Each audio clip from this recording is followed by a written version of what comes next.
Once upon a time, in a kingdom far, far away, there lived a king and queen who loved each other very much.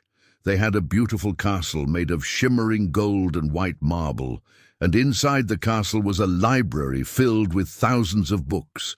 The king and queen would spend hours in the library, reading to each other and discussing the stories they learned. But one day, while exploring the dusty shelves, the queen came across a book that she had never seen before. It was bound in red leather and had strange symbols embossed on the cover. As she opened it, the pages shimmered and glowed, and the queen felt a magical presence filling the room. She quickly closed the book and hid it behind some other volumes, her heart pounding in her chest. That night, as the king and queen lay in bed together, the queen couldn't stop thinking about the mysterious book. She told the king about her discovery, and together they decided to keep the book a secret from everyone, including their royal advisor, the Grand Vizier, for the queen knew that he was power-hungry and would do anything to increase his own power. But as days turned into weeks, the queen became more and more drawn to the magical book. She began to sneak out of the castle at night and meet with the book in secret, poring over its mysterious pages. The book seemed to know what she wanted to learn, opening to the right page every time she touched it. And as she read, she gained knowledge and power that she had never had before. One night, while the queen was engrossed in the book, she heard a voice behind her. "So you have found my book." The queen jumped and turned around to see a tall, thin man with a pointed hat standing in front of her. His eyes were glowing, and he had a strange staff in his hand. "Who are you?" the queen asked, her voice shaking. "I am the keeper of this book," the man replied, "and I have been waiting for you." He explained that the book was not just any book, but a grimoire, a book of powerful magic. And he had been watching the queen, waiting for someone worthy to take over the book's power. "Why me?" the queen asked. "Because you have a pure heart and a strong mind," the keeper replied. "You can use the power of this book for good or evil. The choice is yours." With that, he handed the staff to the queen and vanished, leaving her alone in the room with the book and the staff. The queen was overwhelmed with power, but she knew that she needed help to control it. So she called for her most trusted servant, a young woman named Celeste, and showed her the book and the staff. Together, they studied the grimoire, learning its secrets and harnessing its power. As the queen grew in power, so did her confidence. She began to feel that she was more than just a queen. She was a ruler, a leader, a force to be reckoned with.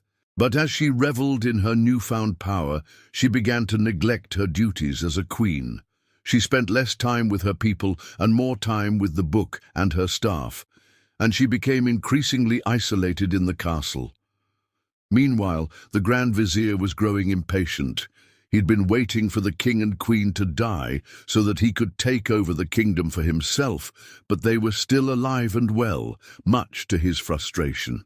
Then he discovered that the queen was spending all her time in the library with a mysterious book. He knew that something was going on, but he couldn't figure out what.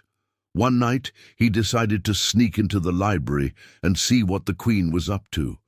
He crept through the shadows, trying to stay hidden, until he saw the queen sitting in a chair reading a book.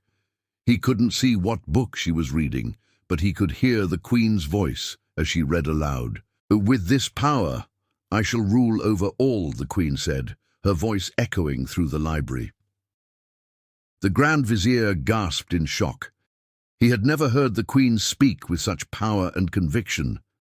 He knew that he had to get out of there before the queen saw him, but as he turned to leave, he stumbled and fell, knocking over a nearby chair. The queen whirled around, her eyes flashing with anger. "Who's there?" she demanded.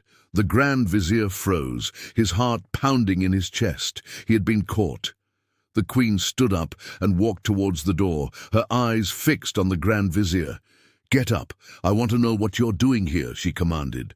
The Grand Vizier slowly got up and tried to explain that he had just been passing by and meant no harm. But the queen wasn't buying it. She knew that the Grand Vizier was up to something, and she wasn't going to let him get away with it. She grabbed his arm and pulled him towards the fireplace, where she threw in a handful of magical powder. Suddenly the room filled with smoke, and when it cleared, the Grand Vizier was gone.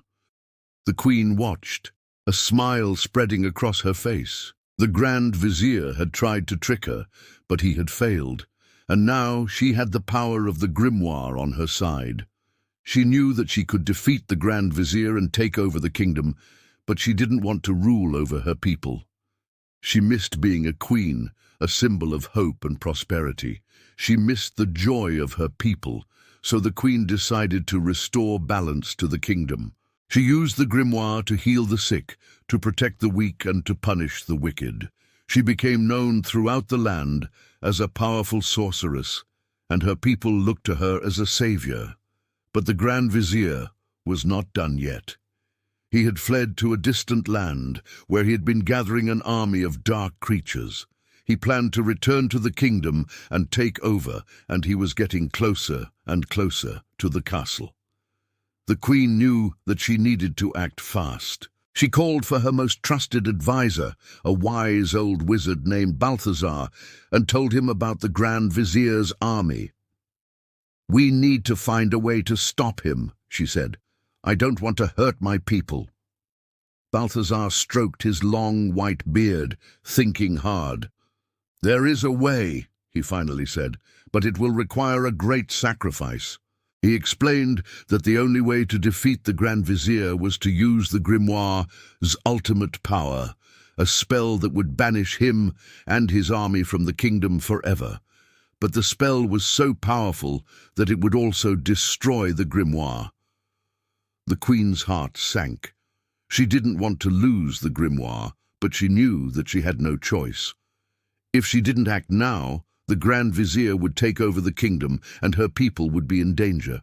With a heavy heart, the Queen gathered her strength and cast the spell. The grimoire glowed brightly and the room shook violently.